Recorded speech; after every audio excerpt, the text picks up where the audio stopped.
Hi amazing people! Welcome back to my YouTube channel. So, unang-una sa lahat guys, maraming salamat sa lahat ng sumubaybay ng ating Macau Hong Kong series ng 2025. Maraming salamat po sa inyong mga queries, sa mga comments, sa mga tanong at sa mga feedback na binigay ninyo sa akin at sa aming team. At itong vlog na ito guys, of course, ay pag-uusapan natin ang aming nakaraang trip sa Macau at Hong Kong last November. At didetalye natin lahat mula sa ating itinerary, sa flight cost, sa hotel, sa activities na binook namin, maging sa food, at after this or bago magtapos ang vlog na ito ay i-reveal din namin ang gastos at of course bibigyan namin kayo ng tips and tricks para meron kayong idea kapag nag-book din kayo ng flight papunta sa Macau and Hong Kong or sa Hong Kong lang or sa Macau lang. So this vlog is very informative and tara guys, simulan na natin. So bago ang lahat guys, konting disclaimer lang. So itong aking cost breakdown is gonna be based on my trip and the preferences I chose during the travel. Pwedeng may mag-work sa inyo, pwedeng may hindi, pwede kayong may i-opt na hindi gawin, pwede kayong may hindi puntahan. So, ito ay idea lamang, nasa sa inyo pa rin kung paano niyo i-customize or i-maximize ang inyong itinerary sa inyong trip sa Hong Kong at sa Macau. So, unang-una guys, pag-usapan natin ang flight. So, yung flight namin guys ay sa book namin via Cebu Pacific. So, medyo kakaiba yung naging flow ng aming flight dahil usually, kapag magta-travel, pupunta ng Hong Kong, magsa-side trip ng one day sa Macau, and then babalik sa Hong Kong. Pero yung ginawa namin, gumawa kami ng konting twist, and it's also convenient in terms of flight cost. Kasi during that time, nung nagbubook kami ng flight, chinecheck namin of course yung usual route na Hong Kong, and then magsa-side trip lang sa Macau. Pero medyo mas mahal siya. Tapos, nag-check kami ng Macau, and then yung flight back to the Philippines is via Hong Kong, and nakita namin na mas mura, so grinab na namin yung opportunity na yon. So yung flight namin is total of 14,922 pesos and 56 cents. Kasama na doon yung actually flight pa lang yon kasi yung baggage allowance namin, that's on top of it. So nung papunta, meron lang kaming isang baggage na 20 kilos na additional, and then nung pabalik naman is 40 kilos na. So yung maletang ginagamit namin ngayon is yung maletang nanganganak na. So naglalagay lang kami ng almost the same size na maleta, pero kasya dun sa pinakamaleta namin para kapag papunta isa lang yung dala mo, pero pabalik dalawa na. Dahil nga of course naglalaan kami ng space para sa mga pasalubong na mabibili namin. So, pwede nyo rin yung gamiting option kasi maraming mga travelers na gumagawa nun para nga naman hindi papunta, tag-isa na kayo kaagad na 20 kilos kung hindi naman puno yung 20 kilos. So, sayang naman yung baggage allowance. Lalo na, applicable to guys, lalo na dun sa mga travelers na magkakasama. Pero, ako ginagawa ko din yun as solo traveler. So, dalawa talaga yung luggage ko. Yung isa nasa loob lang para pagpabalik nga hindi na tayo bibili pa ng maleta doon sa destination na pupuntahan natin. Yung flight dates namin, so we flew from Manila to Macau on November 12, 2025, and then from Hong Kong to the Philippines no naman November 17, 2025. So roughly basically that's gonna be 5 nights and 6 days kung bibilangin ninyo kasi mas marami yung 2, 4, 6, tama, 6 days yon. Pero yung November 12 naman is technically gabi na. So, pero lumabas pa rin kami noon. So, mga 9 na kami nakarating ng Macau. Pero, yun nga, mas lamang yung stay namin na nasa labas kami kaysa sa nasa hotel lang kasi nga we wanted to maximize. And we did this kasi nga birthday trip to ni Kyla.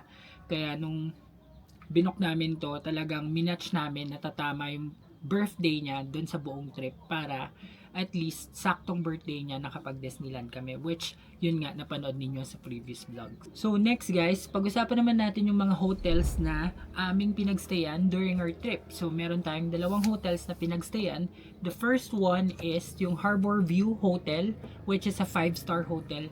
Ika nga nila nakapag 5-star hotel tayo. So matatagpuan nito sa Macau. So doon kami nagstay for a night. One night lang kasi meron lang flash sale noon si Agoda na nabook namin yung Harbor View Hotel sa halagang 2,970 pesos and 82 cents lang. So, napakamura nun guys. And ginamitan ko pa siya of course nung aking promo code na AJTV Agoda for hotels. Dalawa kasi yung promo code ko sa Agoda. Merong pang hotel, merong pang activities. So, yung pang hotel, it's AJTV Agoda. Yung pang activities, it's Amiel Agoda. So, pag gumamit kayo nun, you can get up to 8% na discount. Meron yung minsan 10% pa eh. So, nagva-vary yung discount nun sa affiliate na hotel or activity nila. So, depende kung magkano yung ina-approve nila dun. So, yun nga, nabook namin siya, total is 2,970 pesos and 82 cents. And kung mapapansin nyo naman guys, hindi ko alam kung bakit, pero for the past couple of times na nag-travel kami ni Kai, lagi kaming binibigyan ng free upgrade sa mga rooms na pinag-i-stayan namin. Sa Danang na experience namin yun. Tapos ito nga sa Macau, in-upgrade na naman kami ng 1 bedroom suite. Ang binook lang namin doon parang hindi siya 1 bedroom suite parang studio suite lang, parang ganon, something like that. Pero hindi siya 1 bedroom. Pero yun nga, nakita nyo yung room, napakalaki, napaka-spacious at napakaganda.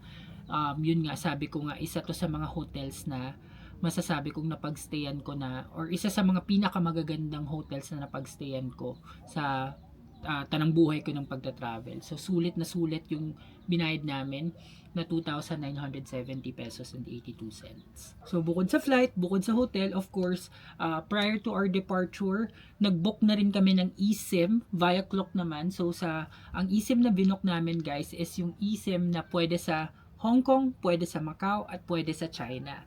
Napaka-convenient nun guys kasi before, we used to not have a internet connection pag pumupunta kami ng Macau kasi ayaw nga namin na mag-book na ng eSIM kasi nga saglit lang naman, babalik din naman ng Hong Kong. Pero since this travel, rekta kami ng Macau, kailangan namin ng SIM card. Pero ang maganda dun sa SIM card na binook namin sa Klook, pwede na siya dun sa 3 countries. So you do not have to change SIM cards kapag lumipat ka from Macau to Hong Kong or from Hong Kong to Macau. So napaka-convenient nun. And yung binook namin is good for 7 days. Ang presyo niya is it's 763 pesos and 80 cents each SIM card. So dalawa kami, nag-eSIM kami pareho. And kung tatanungin nyo ako guys kung ano bang mas maganda, eSIM or physical SIM, I would always go for eSIM card kasi nga yung convenience niya na hindi mo na kailangan alam mo yon, yung magtutusok-tusok ka pa, magpapalit ka pa ng SIM card sa hotel, sa airport pagdating mo. Ang eSIM pwede mong activate pag nasa Pinas ka pa lang, para pagdating mo sa country of destination mo is hindi ka naman problema, sa plane pa lang may internet ka na, which is a very good thing para mas madali ka mag-navigate, mas madali ka makapag-update, mas madali mong magawa yung mga bagay-bagay na nagre-require ng internet connection. So, isa pa sa mga bagay na kailangan mong i-book prior to your departure, or hindi naman i-book, bayaran prior to your departure, is yung tinatawag nating travel tax. Of course, meron pa rin tayong travel tax, and that's 1,620 pesos per person per travel. So, kung ilang beses ka magte-travel, pag economy class yung flight na binook mo, you have to pay the travel tax, which is 1,620. Pero alam ko, meron ng panukalang batas na inihahain to waive that fee for economy travelers. So, hopefully, malay natin kapag naisa batas yung policy na yan, makakatulong talaga yan sa mga travelers na kagaya natin. But for now, you make sure you have to pay travel tax sa airport. Pwede nyo siyang gawin sa airport, pwede nyo rin siyang gawin online, and the only difference is that pag online, meron siyang convenience fee na about 50 pesos, and then kapag naman nag-pay ka sa airport at naggamit ka ng card or any online payment system, meron silang convenience fee na 25 pesos. So for me, the best thing to do is to always bring cash and pay through cash para wala ka ng convenience fee or wala ka ng ibang babayaran on top of the 1,620. So travel tip yan guys. Okay, so ano nga ba yung mga ginawa namin sa Hong Kong at sa Macau? So makikita nyo naman tong vlog na to guys, yung mga pinuntahan namin ditong lugar, yung mga lugar na hindi ko napuntahan nung nag-travel ako with my family nung 2024 on the same month sa Hong Kong. So, kung suki na kayo ng channel ko guys, last 2024, November 2024, nag-travel din kami sa Hong Kong at Macau at hindi, ang kasama ko doon is my parents and my sister. And then, pumunta kami sa mga magagandang lugar din. Pwede nyong balikan yung playlist na yon guys, yung Hong Kong Macau Vlogs 2024. So lahat ng mga napuntahan namin doon ay opted na hindi ko na mapuntahan or hindi na namin puntahan ni Kyla para naman iba yung mga maipakita ko sa inyo dito sa travel vlog na ito. So unang-unang guys, sa Macau, kumuha kami ng tour guide kay Kuya RV. I always still recommend Kuya RV kapag kukuha kayo ng tour guide sa Macau kasi napakamura lang ng bayad and napakahusay ni Kuya RV. Pero dito sa travel na to, nag-DIY na lang kami. So, day 1 pa lang, pagdating namin ng gabi, ang pinuntahan na namin is Fisherman's Wharf.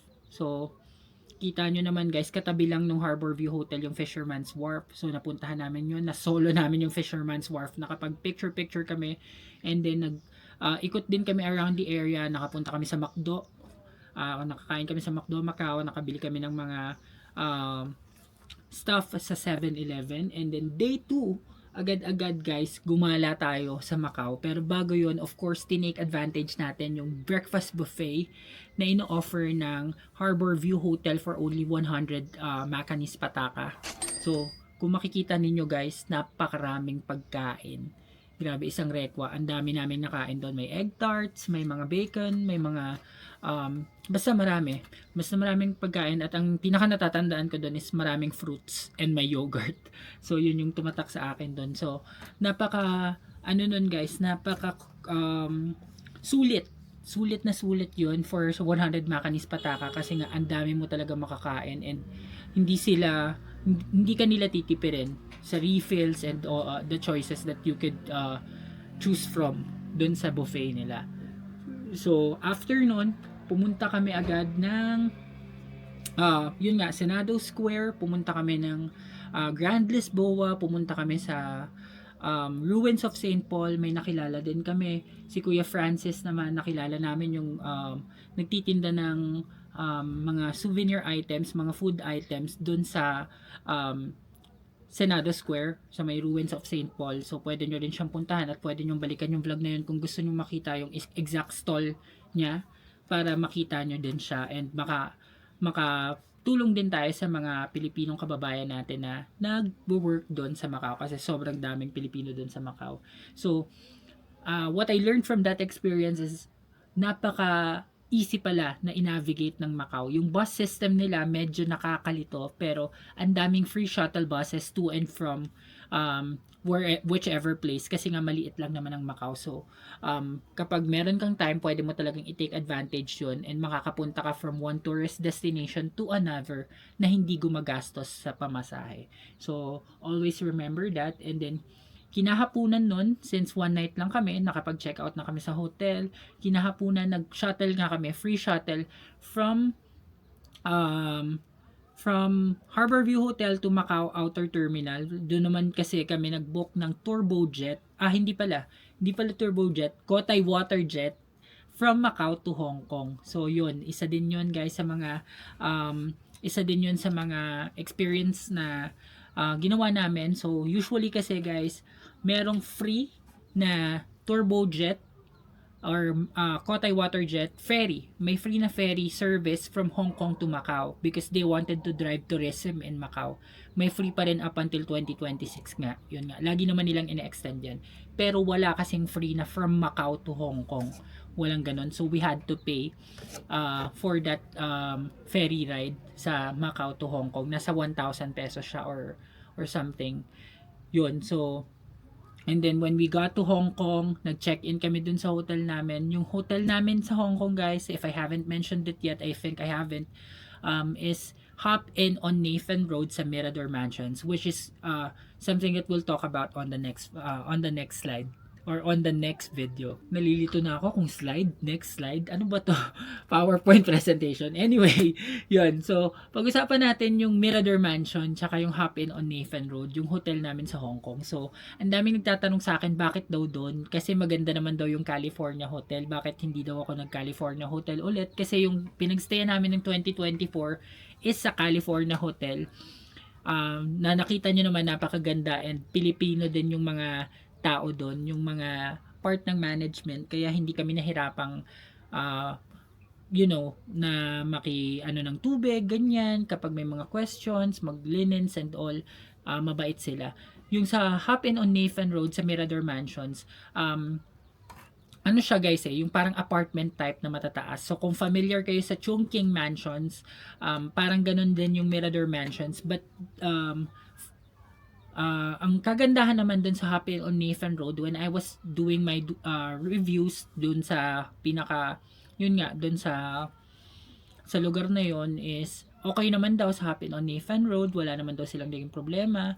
Ang pinaka naging challenge lang talaga dun is yung elevator, number 1, kasi sa mga ganyan, yung mga Chongqing Mansions, Mirador Mansions, yung elevator niyan, may queue kasi maraming mataas yung mga buildings na yun, so maraming mga pumupunta. And yung elevator nila usually isa or dalawa lang, tapos may odd even scheme sila dun sa elevator, na yung isang elevator pang mga odd number floors lang. Yung isang elevator naman pang even number floors. So medyo matagal yung queue time dun, lalo na kapag rush hour. Pero it did not bother us naman. Okay pa rin naman kami doon. And ang never again kasi sa akin is yung Chungking Mansions talaga guys, kasi may experience na kami doon last 2023 nung nag Hong Kong din kami na hindi maganda, kaya hindi na kami nag-stay doon. Pero yung Mirador Mansions, especially yung Hop In on Nathan Road, napaka okay yung stay namin, malinis, hindi siya mabaho, walang smell yung room. May sariling CR yung room namin, so kahit maliit lang siya, we're able to manage and we're able to sleep comfortably kasi maayos naman yung naging stay namin doon. And yun nga, may hot and cold shower, kumbaga lahat ng basic needs namin nandun naman. So yung iba binili na lang namin or bumili na lang kami ng supplies. So overall okay din naman yung naging stay namin doon. Pero of course, kung medyo may budget ka, why not take advantage of California Hotel? Pero kasi ang usapan namin ni Kai for this trip is magtitipid kami dun sa pwede naming matipid, para mas kung may budget kami is mas paglalaanan namin yung food, yun nga, yung mga souvenirs, yung experience mismo. So yung hotel kasi para sa amin is tinutulugan lang. But I know there are a lot of travelers na mahalaga sa kanila yung magagandang hotel para mas mas peaceful and mas kumbaga relaxing yung experience nila. So, magkakaiba naman kasi tayo ng preference pagdating doon. So, day 2 pa rin tayo guys. So, after namin mag-check-in doon sa Hop In on Nathan Road, iniwan lang namin yung gamit namin. Pumunta kami ng Victoria Harbor sa Tsim Sha Tsui. Nilibot namin yung Tsim Sha Tsui, yung Clock Tower, yung Hong Kong Museum of Arts. So, nag-photo booth din kami doon ni Kai. So, magandang experience din yun. Mahilig kasi kami mag-photo booth and nakita namin siya nandun lang. So, ano naman siya, self-navigating. So, napaka ganda din. Medyo maulan lang nung gabing yun, and medyo malamig din talaga. Especially sa Victoria Harbor, parang wala pa akong experience sa Victoria Harbor na hindi malamig. Every time kasi na pumupunta sa Hong Kong, talagang malamig yung season na natatimingan namin. So, overall, yung day 2 namin sobrang busy nung schedule and talagang naging jam-packed yung itinerary namin. So sa day 3 naman guys, pinuntahan namin yung Monster House or yung Monster Building, Monster Apartment. Yun, so na makikita sa may Taikoo area, kung natatandaan ko pa. So nag-commute lang kami noon and nakita namin doon yung Monster Apartment, yung building kung saan nag photoshoot nag-tape din ng Hello Love Goodbye yung si Alden tsaka si Catherine. And nag-picture lang kami doon, nag-milk tea kami doon na buy one take one. And then after that, nagpunta kami sa Victoria Peak na naka-bus lang. So alam ko nagpunta na rin kami ng family ko sa Peak, Victoria Peak using Peak Tram, pero ito different experience naman kasi nag-bus lang kami. So okay din yun, experience na yun, mas tipid, mas economical, pero mas mahaba lang ng konti yung biyahe, which is okay lang sa amin. So kung kayo, if you're choosing comfort over yung savings, mas okay din naman na mag-pick tram, especially kapag first time mong pupunta dun sa Victoria Peak. And then pagdating namin sa taas, hindi kami nag Sky Terrace, dun lang kami sa free viewing deck na meron dun sa Peak Galleria. So wala kaming ginastos doon, pamasahe lang talaga pagdating namin doon sa taas. And then after nun, pumunta naman kami sa Central and sumakay kami ng Hong Kong observation wheel na first time namin pareho. And that was also a good experience. Medyo natakot lang si Kyla sa heights. Pero sa akin, okay lang yun kasi 3 ikot. Ina-expect ko mabagal lang tapos 1 ikot. Pero yung sa Hong Kong observation wheel, 3 ikot yun hanggang mahilo ka. So, okay na okay yun. At sulit na sulit kasi parang nasa 150 pesos lang yun. So, day 4 naman guys, of course, yung day 4 namin, tumapat na birthday ni Kai. So, nagpunta kami sa Hong Kong Disneyland at sinulit namin yung buong araw. So, nung time kasi na yun is 20th anniversary celebration ng Hong Kong Disneyland. So, they do have what they called Momentos. So, yung fireworks display nila is mas matagal, mas kakaiba. At may marami silang mga extrang inilagay doon kasi nga to celebrate their 20th anniversary. And ang masasabi ko is sulit na sulit.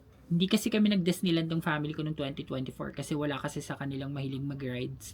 Ako lang. So nag-Ocean Park kami noong 2024 and this time naman kami ni Kai is nag-Disneyland to make sure lang na at least yung 2 parks may experience namin and mabavlog ko sa inyo. Yun nga, gusto kong mapakita kasi yun dahil last year hindi kami nagpunta ng Hong Kong Disneyland. Ayan. So, nag-take advantage din kami ng meal voucher, yung pagkain sa Disneyland kahit pricey, sulit naman, masarap. And I would recommend guys, ito ay personal recommendation lang na kung sakaling bibili man kayo ng meal voucher, gawin yung 1:2. 1 meal voucher good for 2 people na kasi madami yung serving niya. It's really good for 2 to 3 persons, to be very honest. Pero syempre, kapag hindi namin alam yun, kaya tagisa kaming nang kinuha. Pero kung alam namin yun, 1 meal na lang okay na sa aming dalawa. Pero yun nga, napilitan kaming ubusin talaga kasi nga mahal siya and sayang naman. Pero masarap naman talaga yung food. And I would suggest guys, kung magdi-Disneyland kayo at kung medyo masipag kayo maglakad, at gusto niyo ng mga solo pictures dun sa arc, gawin niyo din yung ginawa namin na pasok mo, pagbaba mo ng MTR, diretso ka, makikita mo yung unang arc, diretso ka pa ulit, makikita mo yung fountain na may dolphin at si Mickey. At sa pakanan nun, merong entrance na nga yung bag check. Huwag ka munang papasok, diretso ka pa ulit, and makikita mo dun sa bandang dulo yung second arc na kung saan wala masyadong tao at walang nakakapag-picture. So, masosolo nyo talaga. At magkakaroon kayo ng better pictures. And, lastly, sa mga rides naman, nasakyan pa rin namin lahat ng gusto namin masakyan. Kahit late kami pumunta, hindi kami nagpaaga and nakipila ng maaga. Kasi nga, we wanted to maximize yung rest din. Pero, yun nga, medyo mahaba yung pila kasi Sabado din nun. So, I would recommend na do not go there on weekends like we did. Kung wala naman kayong specific na date na iniisip na pumunta doon, try to go there on a weekday, especially like Tuesdays or Wednesdays and Thursdays. Yun daw yung pinaka mabababang number of guests nila doon sa Hong Kong Disneyland. So, day 5 naman guys, kami ay pumunta sa Kennedy Town. So, yung Kennedy Town guys, naging viral siya recently sa TikTok kasi meron doon basketball court na meron kang parang mini spot na makikita mo yung pinaka-highway or yung pinaka-daanan, and then sa dulo nun may dagat, may dumadaang tram. So, ang ganda. First time namin nakita yun pareho and namangha din ako. Maganda siya. Kung may oras kayo, may free day kayo, pwede nyong bisitahin yun. Kasi ang ganda ng view, nakaka-relax, pati yung Arabica, yung dagat doon sa Kennedy Town, marerelax ka talaga and para kang wala sa Hong Kong pag nandun ka sa lugar na yon. Parang uy, may dagat pala sa Hong Kong, parang ganun may isip mo kasi usually 'di ba, concrete jungle talaga siya. And then of course nagpunta rin kami sa Mongkok, namili kami ng mga pasalubong. nagpunta ako sa GU, sa Miraplace, and sa Bestmart 360. Of course, I would still recommend Bestmart 360 na bilihan ng pasalubong. And lastly is, nag-try din kami ng Ichiran kasi we promised na mag-i-Ichiran kami together. Since hindi pa kaya ng Japan, Hong Kong muna. And sulit talaga ang Ichiran guys, the best. I would still highly recommend na mag-try kayo ng Ichiran if you haven't done so kasi ang sarap talaga ng ramen nila. So yung day 6 namin is essentially just our flight back to the Philippines. So nag-bus lang din kami mula doon sa tapat ng California Hotel, doon sa kabilang side, alam niyo naman na yon, and sumakay lang kami ng bus para Recta Airport para mas mura.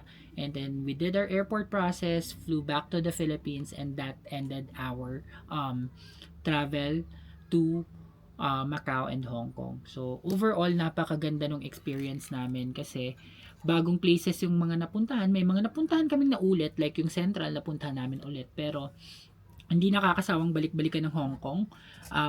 Kung sa mga nagtatanong, bakit balik ng balik sa Hong Kong kahit medyo mahal? Kasi guys, honestly, mahal ang cost of living ng Hong Kong. Pero kasi, Hong Kong, it's like a one-stop shop. Nandun lahat. May Disneyland siya.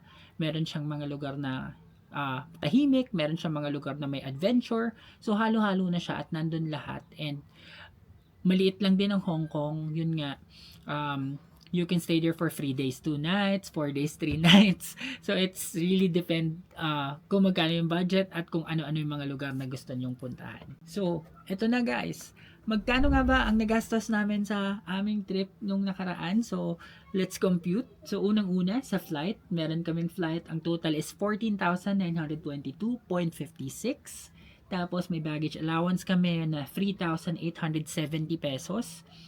And then, sa hotel, pinagsama ko na yung Hop-In on Nathan Road tsaka yung Harborview Hotel. Ang total is 12,650.12.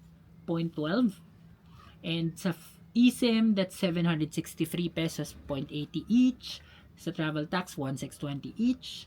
Sa food, ang total namin is 8,497 pesos and 82 cents. Sa mga activities na binook namin sa Klook and Agoda, yung mga tour budget, Disneyland, and all that, that's 12,227. Sa transportation, ito yung mga reloading ng Octopus card, yung mga bus, taxi, it's 3,118 pesos and 22 cents. So, ang total na nagastos namin is 58,494 pesos and 31 cents. If you divide it to 2, it's gonna be 29,247 and 16 cents. Hindi ko na in-include dito guys yung mga personal expenses like yung mga pasalubong, yung mga bagay na hindi nyo naman din bibilihin or depende na sa inyo kung bibili kayo or hindi. Ito yun lang yung food, yung transpo, yung mga must have during the travel para at least meron kayong idea kung halimbawa saktuhan lang yung gusto mong ipunin, ay wala ka naman pasasalubungan, wala ka naman bibilihing extra, which is parang hindi makatotohanan kasi pag nandun ka na talaga mapapabili ka.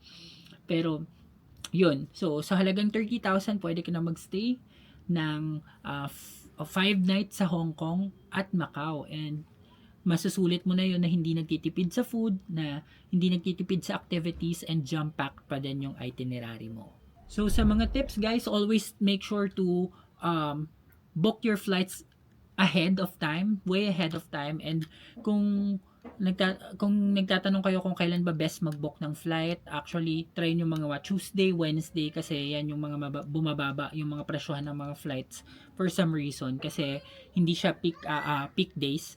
Huwag kayong magbo-book ng flights pag weekends kasi yun, mas maraming nagbo-book ng flights, so mas may chance na tumaas yung presyo. And then, sa Hong Kong, kung meron kayong mga kakilala na meron ng Octopus card, mas okay din na manghiram na lang kayo. Or pwede nyo rin gamitin pala guys, yung inyong mga Visa card. Kung meron kayong GCash card, Visa card, pwede nyong rectang yun na mismo yung gamitin. It just so happened na on our part kasi meron na kaming Octopus card from before, kaya yun na lang yung ginamit namin. Hindi na kami bumili.